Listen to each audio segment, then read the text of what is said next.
জান্নাতে বাবা মায়ের সাথে সন্তানরা থাকতে পারবে কিনা, মানে অনেক সময় বাপ মা আগে মারা গিয়েছে, সন্তান পরে মারা গিয়েছে, তো কবরের জিন্দগিতে তো বাপ মার সাথে দেখা হচ্ছে না, জান্নাতে যখন যাবে সেই বাপ মাকে সন্তান পাবে কিনা। 2 নম্বর বিষয় হচ্ছে অনেক সময় সন্তান বাবা মার আগে মারা যায়, তো এই বাপ মা চিন্তা করে যে আমি যখন আখিরাতে উঠবো সেই সন্তানের সাথে আমার দেখা সাক্ষাৎ হবে কিনা। ভেরি ভেরি ইম্পর্টেন্ট একটা বিষয়। অনেক স্ত্রীরাও কিন্তু এই কথা বলে যে হুজুর জান্নাতে আমি কোনো স্বামী চাই না, দুনিয়ার জিন্দগিতে আমার যে স্বামী ছিল সেই স্বামীকে আমি জান্নাতেও চাই, এই স্বামীকে আমি জান্নাতেও চাই। তাহলে সন্তান বাপ মার সাথে জান্নাতে মিলিত হবে কিভাবে, আর স্বামী স্ত্রী জান্নাতে একসাথে একত্রিত দেখা করতে পারবে কিনা, এই প্রশ্নের জবাবটাকে আপনাদের সামনে আমি তুলে ধরছি। এই প্রশ্নের জবাবের আগে আপনাকে এবং আমাদেরকে একটি আয়াত খেয়াল করতে হবে। পবিত্র কোরআনুল কারীমের সূরা তুরের 21 নম্বর আয়াত কি বলছে আল্লাহ সুবহানাহু ওয়া তাআলা? আউযু বিল্লাহি মিনাশ শাইতানির রাজীম, বিসমিল্লাহির রাহমানির রাহিম। والذين آمنوا واتبعتهم ذريتهم بإيمان ألحقنا بهم ذريتهم وما ألتناهم من عملهم من شيء كل امرئ بما كسب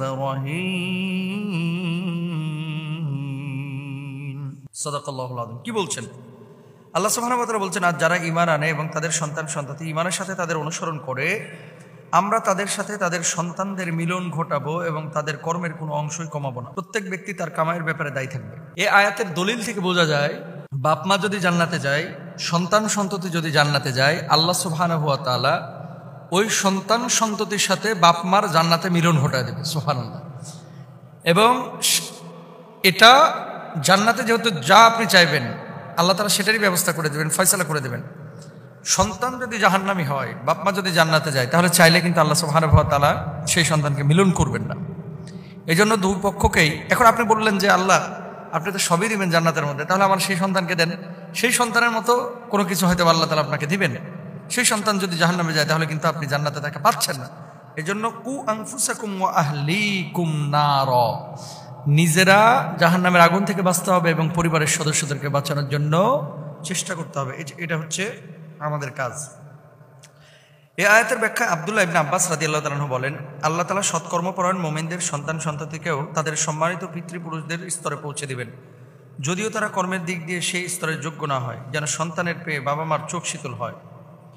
জান্নাতীরা জান্নাতে প্রবেশ করে তার বাবা মা, স্ত্রী ও সন্তানদের সম্পর্কে জিজ্ঞেস করবে যে তারা কোথায় আছে। জবাবে বলা হবে তারা তোমার মর্যাদার স্তর পর্যন্ত পৌঁছাতে পারেনি, তাই তারা জান্নাতে আলাদা জায়গায় আছে।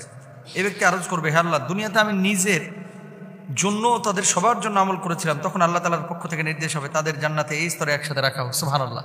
অর্থাৎ বান্দা আল্লাহর কাছে প্রকাশ করবে যে আল্লাহ আমি যে জান্নাতে আসলাম আমার স্ত্রী কোথায়, আল্লাহ আমি যে জান্নাতে আসলাম আমার সন্তান কোথায়। সন্তান বলবে আল্লাহ আমি তো জান্নাতে আসলাম, আমার আব্বা কোথায়, আমার মা কোথায়। স্বামী জিজ্ঞেস করবে আল্লাহ আমার স্ত্রী কোথায়, স্ত্রী জিজ্ঞেস করবে আমার স্বামী কোথায়। আল্লাহ সুবহানাহু ওয়া তাআলা জান্নাতে ফয়সালা হবে, কেউ যাবে জান্নাতুল ফিরদাউসে, কেউ যাবে নিচু স্থানে স্তরে। তো যখন এরকম হয়ে যাবে তখন আল্লাহ সুবহানাহু ওয়া তাআলার পক্ষ থেকে ফয়সালা হবে যে না, ওই নিচু স্তর থেকে এদেরকে উঁচু স্তরের জান্নাতে তোমরা নিয়ে আসো। তাহলে পরিবারের সদস্যদের সবার উচিত যে জান্নাতে যাওয়া, সবার উচিত জান্নাতে যাওয়ার জন্য চেষ্টা করা। যদি কেউ চেষ্টা করে তাহলে সেই চেষ্টার প্রতিফল হিসেবে আল্লাহ সুবহানাহু ওয়া তাআলা তার সাথে তার সন্তানের দেখা করাবেন, সাক্ষাৎ করাবেন। সেই বাবা মার সাথে সন্তানের দেখা হবে, সন্তানের সাথে বাবা মার দেখা হবে, স্বামী স্ত্রীর সাথে স্বামী স্ত্রী দেখা হবে, যদি দুই পক্ষই জান্নাতে যায়। এখন আমরা কি করি, আরেকজনের ঘাড়ে জান্নাতের দায়িত্ব দিয়ে দিই, ঠিকাদারি দিয়ে দিই, নিজে আমল করি না। হুজুরে দোয়া করলে যদি জান্নাত পাওয়া যায়, পীর সাহেবের কাছে মুরিদ হয়ে দোয়া করলে যদি জান্নাত পাওয়া যায়, এরকম আমাদের একটা টেন্ডেন্সি চেতনা আছে। না, প্রত্যেকে আমরা চেষ্টা করবো জান্নাতে যাওয়ার। আল্লাহ তাআলা তৌফিক দান করুন।